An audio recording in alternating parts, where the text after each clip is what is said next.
Selamat malam semuanya. Ini gue ngomongin musik ya, berita pertama nih. Nah, jadi ilmuwan ungkap rahasia suara merdu Freddie Mercury. Ada yang tahu Freddie Mercury? Jadi Freddie Mercury itu vokalis Queen, salah satu band terkeren sepanjang masa. Queen yang bukan Maya Estianty ya, itu Ratu, beda ya. Ini Queen.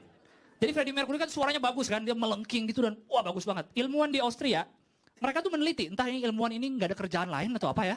Dia meneliti kenapa suara orang bisa merdu, suara Freddie Mercury. Jadi ternyata suara melengkingnya itu didapat bukan setiap nyanyi dia kejepit lemari, enggak. Jadi itu ada teknik vokal yang manusia biasa tuh nggak bisa katanya. Jadi ada apa gitu, jadi di paru-parunya tuh ada sesuatu gitu, apa ada cara teknik dia yang orang manusia biasa tuh nggak bisa. Tapi yang gue suka dari orang negara maju ya di Austria ini, mereka tuh mengapresiasi skill. Dan gue rasa juga ya penyanyi dangdut Indonesia, gue tanpa perlu teliti, gue bukan ilmuwan, gue tahu penyanyi dangdut Indonesia yang bikin suaranya bagus apa. Bukan mic-nya, bukan tekniknya, tapi gerakan jari tengahnya gini-gini nih. Nah, ini nih yang bikin bagus nih, penyanyi dangdut selalu gini-gini nih. Kayaknya kalau dia diem jelek suaranya nih, harus gini-gini nih. Entah kenapa nih ya. Apa ada apa di jari-jari penyanyi dangdut ya, gini-gini. Berita selanjutnya masih dengan musik juga. Nah, kemarin belum lama kan Prince. Ada yang tahu Prince? Jadi Prince ini juga penyanyi solo cowok, udah lama juga dan baru berapa minggu yang lalu meninggal beliau. Dan khas berita Indonesia, kalau ada yang meninggal, Prince sudah punya firasat. Gila ya.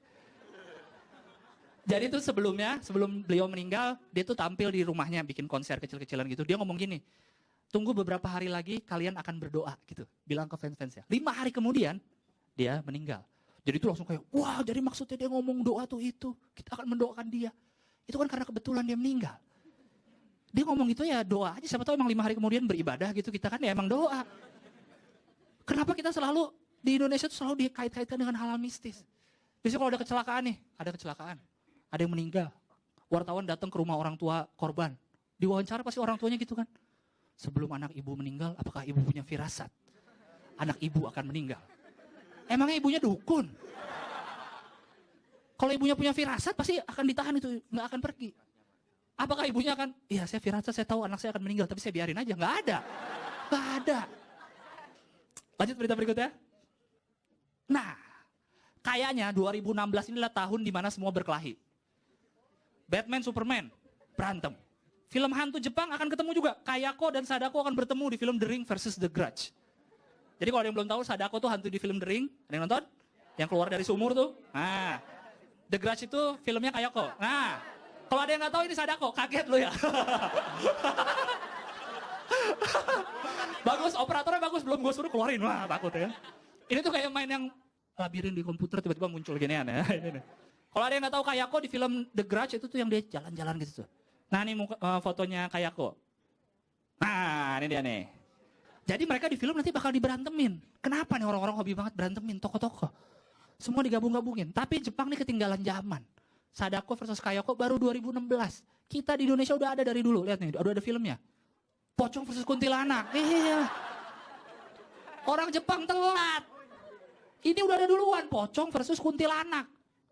Tapi menurut gue ini gak adil. Karena kalau Kayako versus Sadako kan bentuknya hampir sama. Mereka bisa bertarung.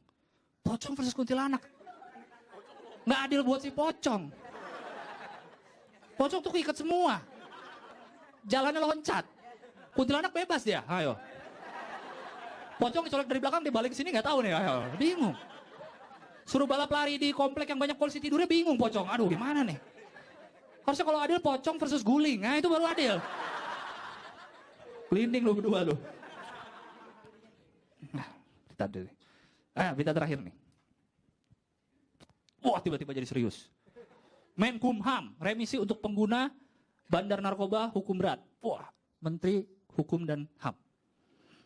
Jadi, kan sekarang katanya kalau pengguna narkoba tuh bisa direhab. Nggak dihukum, direhab. Nah, kalau bandarnya yang harus dihukum seberat-beratnya. Karena bandar narkoba yang jualin kan. Dia enak dia nggak pakai dia, jualin aja dia. Wah. Yang rugi orang lain pemakainya. Nah jadi makanya pemerintah mau yang bandarnya harus dihukum berat. Tapi banyak orang nggak setuju. Karena katanya itu melanggar hak asasi manusia. Ya nggak? Kan hak orang untuk hidup. Tapi malah dibunuh. Dibunuh gitu kan. Kalau gue juga termasuk yang nggak setuju. Tapi nggak setuju bukan karena masalah HAM. Masalah ternyata untuk hukum mati satu orang itu tuh 200 juta biayanya. Gue baca mahal banget emang. Jadi satu orang tuh 200 juta. Kemarin tahun lalu tuh 2015 ada 6 orang. Ada yang dari Brazil, dari mana kan? Orang luar. Berarti 6 orang kali 200 juta, 1,2 M. Untuk nembak-nembakin orang tuh. Ya kan ditembak. Masa diketapel sampai mati, nggak akan. Lama, aduh, kapan saya matinya gitu. Jadi 1 orang 200 juta, jadi itu salah satu yang bikin orang kontra, itu karena terlalu mahal biayanya. Uang negara, uang pajak nih, kita kan bayar pajak ya. Mungkin kalian belum, orang tua kalian kan bayar pajak.